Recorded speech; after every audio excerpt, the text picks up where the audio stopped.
Well, hey, good morning to you. I wanted to take a moment and talk about how ammo, the type of ammo that you're using, or really the type of ammo that you just have possession of,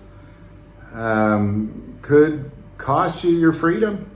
It could cost you your freedom depending on where you are in this country, especially. Now, what am I getting at? Now, before I get into it, I do want to take a moment and thank our sponsor, Jace Medical, for not just supporting this channel, but for being the only company in the world where you can get emergency meds, emergency antibiotics, emergency chronic meds, emergency antivirals from a U.S. doctor, sent from a U.S. pharmacy, in case you need it. Like, I got doctors that'll give it to me when I need it, but Jace is the only company that'll get you that emergency meds so you have on hand in case you need them.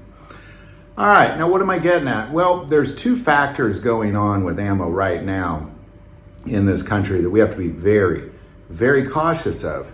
Because in many states, you may kind of be at one part of the state and be fine, but let me give you an example. So in Kentucky, for example, you cannot have armor-piercing ammo. You can't have it.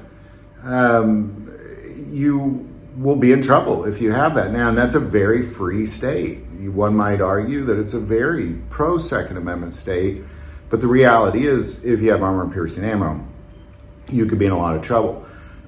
So you got to really look at what the state laws are.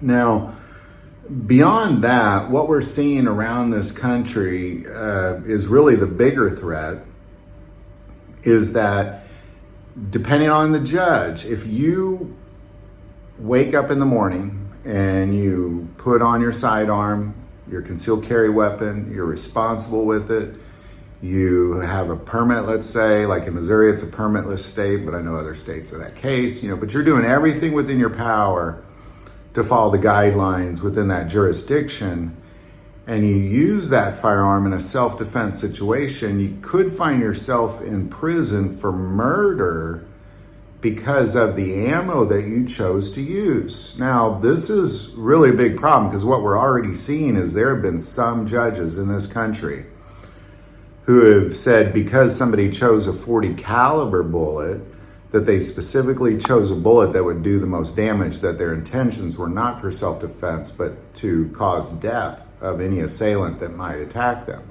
And they're being sentenced to prison time for murder because they chose .40 caliber. Now, that's a rare exception, but it does happen, and it has happened a few times just this year. It's happened in this country. But the bigger one is depending on the type, like if you're using certain hollow points, like for example, there's a certain type of ammo called zombie killer that most judges, I'm not saying almost any, but most judges are going to say that if you woke up and you put zombie killer in your firearm, and then you went out in the world and then used it in a self-defense situation and killed that person, that you knew you were going to kill them in advance, that you chose that in advance. So I'm just going to say that here's how you can avoid all that stuff. I carry a .40. I wouldn't avoid that at all. Just pray for a good judge. But when it comes to the zombie killer, that's made by Hornady. It's a kind of a novelty item. And, just any of those little novelty items that like on the packaging, just like this will cause the most destruction, just try to avoid that because they're saying you're making, because Hornady makes those exact same bullets, but instead of having a green little tip, it's got a red tip. It's just regular self-defense ammo, but it's the same ammo. It just isn't advertised as being so destructive, if that makes sense. So I think it's very important as responsible concealed carriers that you just do the dance a little bit. If you're living in certain cities or counties or states that won't let you use that ammo or this ammo, just pay attention to it and be cautious as you go out there. Obviously, don't pick anything that has packaging that just promotes the most destructive ammo in the world here, because the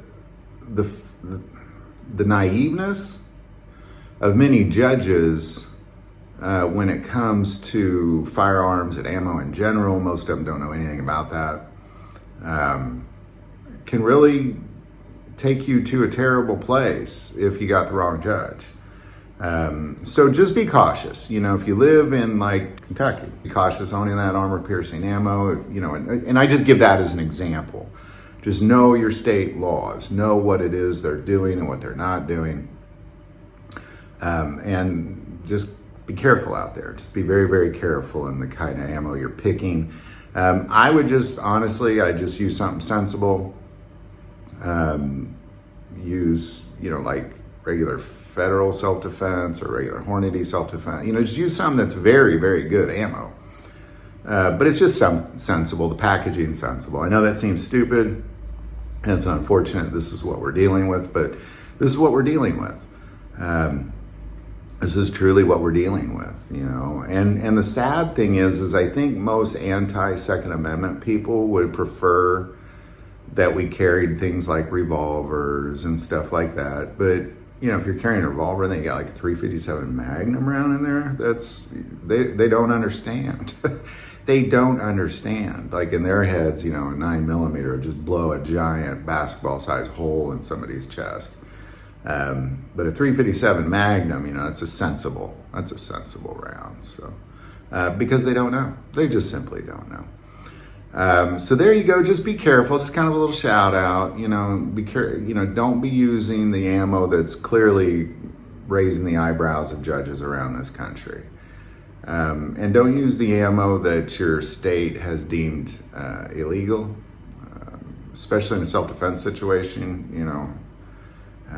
So there you go. Any thoughts or insight on any of this? Definitely put it below. Do want to take a moment and say most people watch this channel, they're not subscribers. Click that subscribe button. It greatly increases the algorithm and our ability to get these messages out. That link is also below. But the most important part of this channel, we take prayer requests. Never, ever hesitate to send that in. Thank you for watching this episode of God, Family, and Guns. And as always, love God, love your family, love guns.